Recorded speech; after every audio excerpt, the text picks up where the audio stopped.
Bitcoin below the 60K one more time.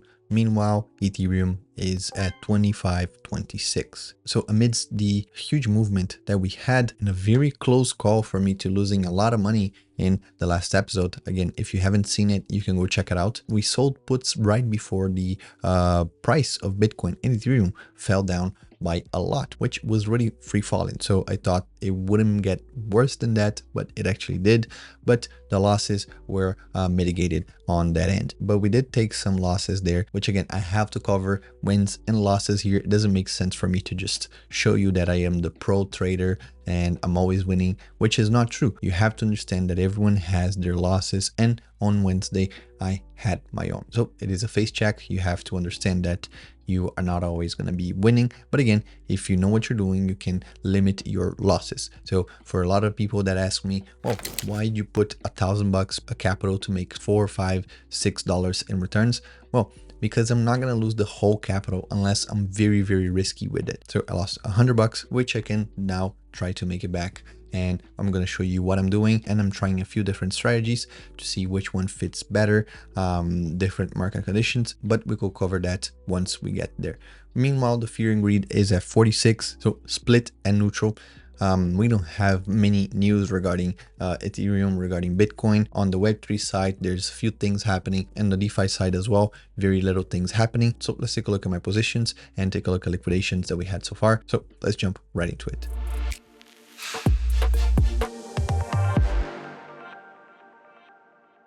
For liquidations, we're looking at 118 million in the past 24 hours. And this, I don't know if I mentioned that, but when I say this number, which is usually the 24-hour rect here, this number is the sum of all major tokens. So we have Bitcoin, which is $500,000. Then we have, again, Ethereum close to 500,000. And you add those with People, Dogs, Solana, Popcat, others. All of these add up to the $118 million that I mentioned, which 81 million of those are long positions that got liquidated. And looking at the heat map, we now have a lot of volume here around the 58,000. So the 58,000 is a very strong place. If Bitcoin reaches that number, it will create a cascade effect again, meaning that it will fall more and more because it will trickle down the liquidation event. And for Ethereum is the opposite. We have way more volume of liquidation on top. So at around 2,600, meaning that if we get to that place, we can even go higher because we'll start liquidating short positions, and short positions will have to close to pay out, and that will keep snowballing to higher values. So now that we know that, here on the topics, I have to show you that my two positions that I open, which is the 2550 and the 60,500, both of these are for tomorrow. But for example, now is 11 o'clock at night by the time I'm recording. So there's precisely 6 hours left for me to wait it out. And I think they will be just fine. Of course, unless there's a sticky situation like we had before, but I don't think it will happen. So how can I prepare to avoid the mistakes that I did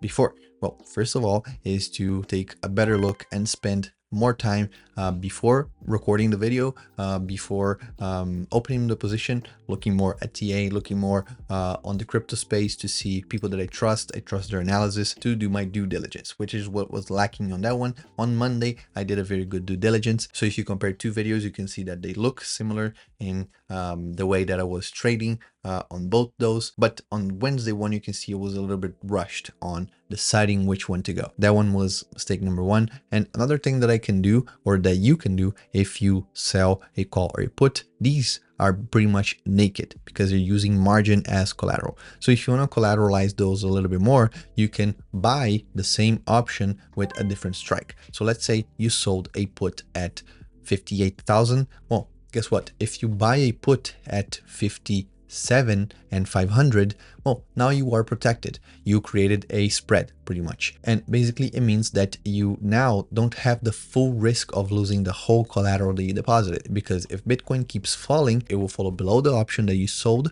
but it will bring the option that you bought in the money, meaning that you will be losing on one side, but you will be making money back on the other side, and that will cover your max loss. So you can do that. You can open spreads thing is, here right now on Bitopics, we're working on it, but right now these would be two different options, so you don't have a way to track them. But in the future, in the near future, you're going to be able to open both together, meaning that it will be a single operation that you do, a single trade that you do that contain two options, and that allows you to avoid having the margin things, because you don't need a margin when you do a spread, and doing that all in one place, tracking a single position instead of tracking two positions and having to do math to figure out which way to go. So that is a way that you could avoid risking so much money with spreads. Well, I don't want to do spreads, I don't know spreads. Well, check out the Earn tab. You can go right here and you can play with the spreads that we have in a way, a simple way that we present that to you in the form of the Earn cards that you see right here. So here it is as simple as choosing if Bitcoin will be below or above a certain price by this specific date. So you choose the date here at the top and you pick a price above 60K, below 59K, and here is the ROI that you will have if this option goes in your favor. So for example, if we go to September 27, which is a little less, just a few days less than a month from now, if you believe that Bitcoin will be above 55K, well, you click right here and you open this position. Let's say I put 100 bucks. Well, I can make 15 bucks and 80 cents if this goes in my favor, and my maximum loss is at 100 bucks. So now you know how much you can make and how much you can lose. So you have a maximum profit and a maximum loss to make 15% in a month. So let's actually do this. If it works, we're going to make 15%, almost 16% in a whole month. It is amazing. So here, as per usual, I am showcasing the strike at the exact expiration time here that we have left. So we have left a few hours from the expiration, and whatever price Bitcoin stays, as long as it is below this yellow line, so it can be this right here, I am profitable. The only place where I'm not profitable is that Bitcoin goes up and closes above this yellow line. So I don't think it will do that. So we should be safe on this end. And even if it drops down, it is even better for me.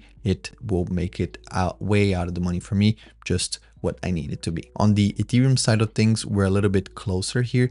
The gap is not as wide as on Bitcoin side, but still the same thing. If it closes here, I'm profitable. If it closes right there, I'm also profitable. If it closes here, I'm super profitable. And the only way that I get a little bit of loss is that if it closes above this strike line right here, this dotted line that you see, which is the 2550 for me. So you can see there's a huge selling volume here. So it makes me believe that this one is also safe. And these are the two options that I open by tomorrow, which is by the time you're watching this video, you should know if that was profitable or not. Again, as I did for Wednesday, you should be seeing right now the P&L showing in your screen if I am profitable or not. I'm hoping this was profitable, and if it was, I hope you had a profitable trade as well. So comment down below how your week has been option wise. So thank you very much for watching. This video will be a little short, but we'll be back again on Monday for more. Thank you so much.